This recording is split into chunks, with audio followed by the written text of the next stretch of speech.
Hey guys, in this video I'm going to go over how to get your closing rate to 30% or more when it comes to closing projects for your landscaping company. Okay, let's get into it. So sales is all about getting someone from point A all the way to point B.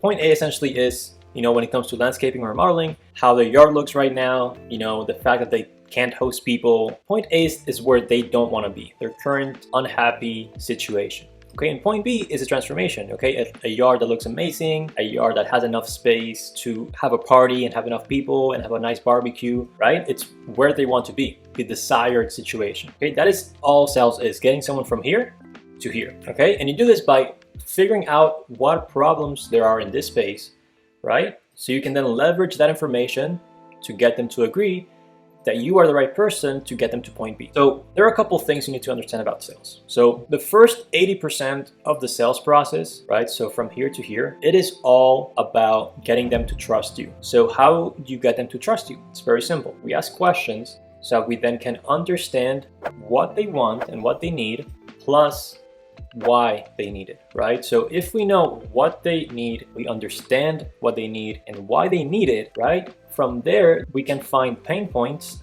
that we can then use to leverage and get the close. So for example, you go to someone's home, they said, yeah, we love to host people, we love to have parties and barbecues and things like that, but we never renovated our yard, it's kind of messy, like it's muddy, so we really want to just make it look very nice so that we can have people over every weekend, have a great barbecues and always have a good time. Okay, so now you understand, okay, they want to have an outdoor kitchen, for example, and a barbecue, they want to be able to host people, right? They want it to be beautiful. You're starting to paint a picture of what they need. And of course, your job is to help them really visualize that and figure out really what they want deep. Okay, so that's part of it, understanding what they want and why they want it. Now, it's also important that you make them feel important, right? And you do this by asking them in-depth questions of why they need it and making jokes. If they say, yeah, man, I love to do barbecues, you can ask them, what's your favorite cut of steak, right? And they can say, oh, I love this and that. You start building rapport, right? So you don't want to just build rapport when you get to the home and saying, hey, what's your, did you watch the game last night? That's BS, right? People can see straight through that, so you don't want to do it, right? What you want to do is just have the conversation that you're there to have and sprinkle some rapport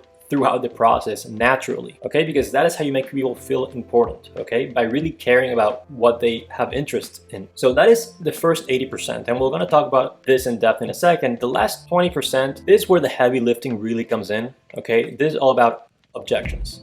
And this is where you really need to be on top of your game, understand what objections are, how to handle them, what to say, why someone has objections, right? Because once someone has an objection, your job is to figure out where that came from, what the real issue is, and then solve that issue so that they can go ahead and pick you for the project. So first, let's talk about building trust. So like I said, you need to make them feel important, okay?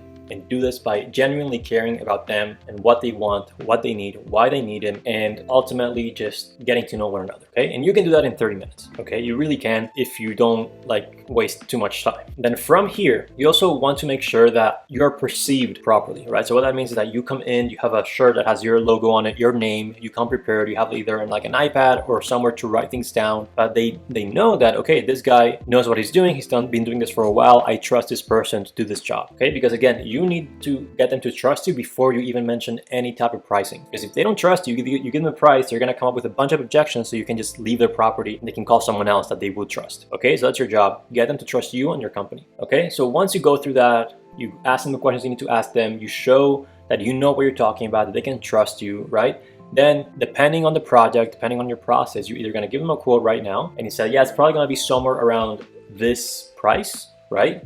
Of course, you need to actually do calculations to give them the actual price, but you can give them a ballpark so that you can see their reaction and say, yeah, that's too much, that's okay, and you can kind of figure out, okay, we're on the right track. Or you say, okay, let me just go home, wherever you're, my office, wherever it is, let me just do some calculations and I'll send you a quote tomorrow. Okay, so that depends on you, right? So if you can give them an estimate right there on the spot, then cool, because then you can start handling objections, right? And by the time you send them the real quote, you understand where they are at in terms of pricing, or you can actually quote them where they will close without a problem, and it's just easier. If you have to leave, design things, and it's a process, which is normal, that happens, then what you need to do is after you send them the quote, call them up. Say, hey, I sent you the quote, can you check your email and we can talk about it, right? Because then you can handle the objections right away, right? Because if you send them the quote and they get back to you, text you back hey, this is too expensive, you can't just text them back. You need to call them up and say, hey, I got your message, I know you said it's a bit expensive. Can you tell me what you were hoping in terms of the pricing? And then you start handling the objections, okay? So let's go into objection handling. So really there's 3 types of objections that you'll come up with, okay?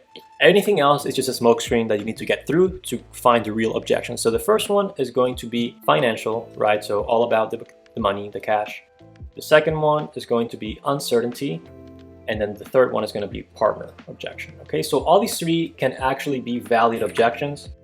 And you need to, like, if you get to one of these, then you know, okay, you're probably at the root of the problem. But if it's something else, like, yeah, I don't like the stone you mentioned, and that's a BS objection, because you can say, cool, like, we can definitely just change that if you want, and then just go for the close again. But if you land in one of these, right, and you probably will, if they have objections, the root is going to be one of these 3. So you need to figure out, okay, which one is it? And once you know which one it is, you know what to say and what to do to get them to buy. I want to share a little trick that I always use so that I know more or less where they are at, okay, in terms of myself, right, and my company and me as a person, like, do they trust me? So I always like to ask, on a scale of 1 to 10, where are you at? 1 being you hate me, my company, my process, everything, right, and you would never work with me. 10 being, you know, we are the perfect company to do this project for you. If they say any number under 7, you need to ask, okay, what do you need to see so that number becomes a 9 or a 10? And then they tell you, yeah, the biggest problem I have was this thing. Then you fix it, and then you ask, okay, so is it a 9 or a 10, or is there something else, right? So you want to make sure that you fix up all the problems before you give them the price, because if you give them the price and you haven't tried to figure out if there are any issues in what you've done so far for them and showed them, then that is going to bite you in the butt later on when you show the price.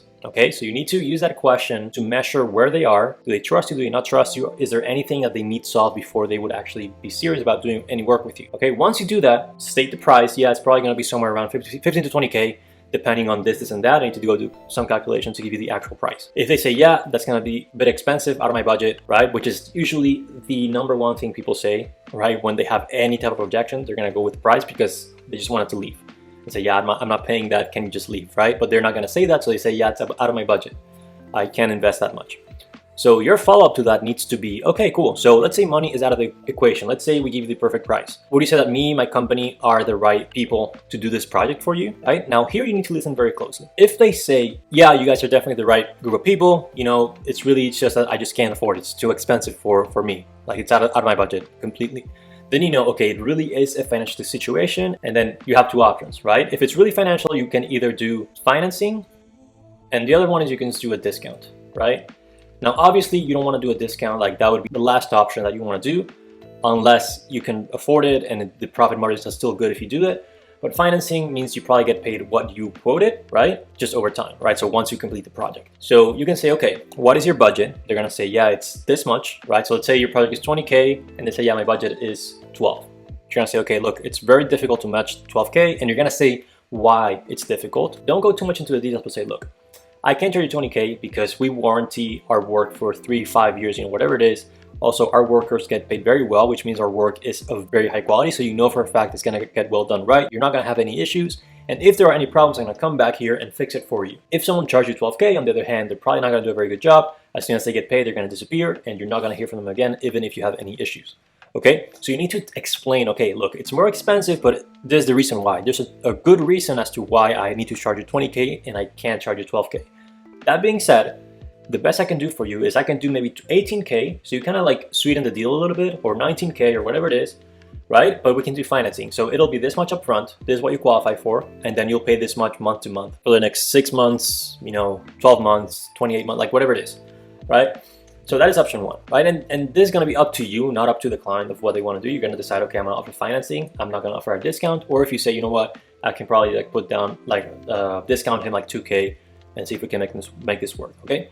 But then you make them an offer, okay, we can help you this way. We can give you a discount, right? Because I can't do 12K, but I can do financing. That way you don't have to pay all this upfront, okay? But you know for a fact that the job is going to get done right. And you're not going to have any issues down the line. It's going to last a long time. And then hopefully if they can afford it, they'll go for it and you get the close. If they really cannot afford it and say, yeah, look, I really cannot do it, then, you know, it is what it is. It's not a good fit. They can't afford it. You move on. But you know at least that they really couldn't afford it, right? You just didn't lose a sale from some random objection. You know for a fact that they just could not pay the money, okay?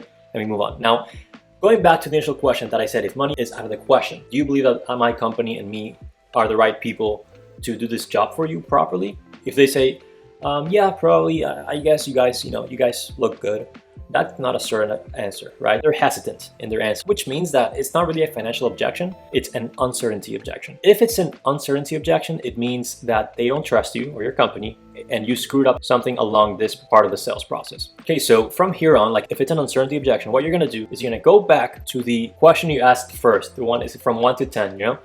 If they told you a 9, then you're gonna say, okay, look, you told me when I asked you where you were on a scale of 1 to 10, you were at a 9, but it sounds like you're nowhere near that. So can you please be honest with me and tell me like what the issue is? Because you're using their answer that they tell you, yeah, I'm at a 9, like I like you guys, whatever, but it doesn't seem to be true because they're uncertain about you as a company and as a person. So then you use this question, okay, you told me you were at a 9, but it really does not sound like you're anywhere near that number. So can you tell me really what's going on, please? And from there, they're gonna tell you, yeah, this is the problem, that is, you know, whatever it is, they're gonna tell you, and then your job is gonna be to handle that. And then from there, you say, cool, now this is solved, are you ready to move forward?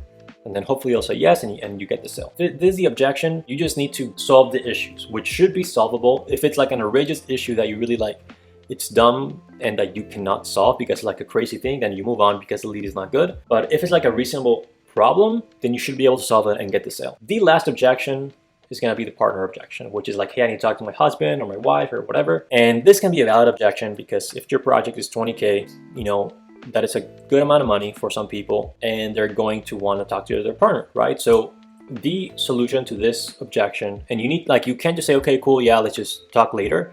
You need to, you know, push a little bit. So you can say, okay, like, did you talk to your partner before I came over here? Does he know that you guys want to do a project? They're probably gonna say, yeah, of course he knows. You're gonna say, okay, cool, did you guys discuss a budget, you know, like a limit or anything like that? If they say yes, you ask, okay, what was that budget, right? If it sounds like the budget, like your price is right within that budget, you say, cool, so it sounds like the budget that you have is right around the price that I gave you. So, you know, do you think he's gonna have any issues with the price? If they say I have to talk to my husband or wife, you can just say, okay, that's fine. Push a little bit, try to understand the situation. And if it's valid, then say, okay, yeah, no problem. How about I call you tomorrow? Or actually figure out when they're gonna be able to talk to their partner. Just ask them, okay, when do you think you'll be able to talk to them? Most of the time they're gonna say either, you know, tonight I'll talk to him or tomorrow morning, you know, whatever it is. And you say, okay, tomorrow evening or tomorrow afternoon, I'm gonna call you up and we can talk about what you spoke with your husband about, and we can go from there. Right? But you need to set a date and time to talk again with them. You can just say, yeah, okay, just let me know when you talk to them. Don't say let me know. You need to be in control of when you're gonna get back in touch with them. So either set a time to call them or set a time to come back to their home and sign. And that is pretty much how you need to look at sales to really close a high amount. Most of the work is gonna be done here, like I said. This is where the real sales skills come in, right? This is all easy. You just need to know what to ask. You need to present yourself well. You need to know how to build rapport with people, but don't waste time. Like, ask about things that relate to the project, but can also help you build rapport. So like I said, if he loves to barbecue, ask about what cuts he likes, because it relates, right? It makes sense, and it's like a side thing. You can come back to the sale later on. But your efforts need to be focused here in handling those objections. And I tell you exactly how to handle all of those. But if you have any questions, I want you to go ahead and comment below so that I can maybe help you guys out and answer any of those. Now that you know how to really do sales properly, you need more opportunities and more estimates booked. So I want you to watch this video up here, which is going to show you exactly how I bring my clients a bunch of estimates every single month so I can go out and close them. Okay, so that is it for this video. Have a good one, and I'll see you on the next one. Bye.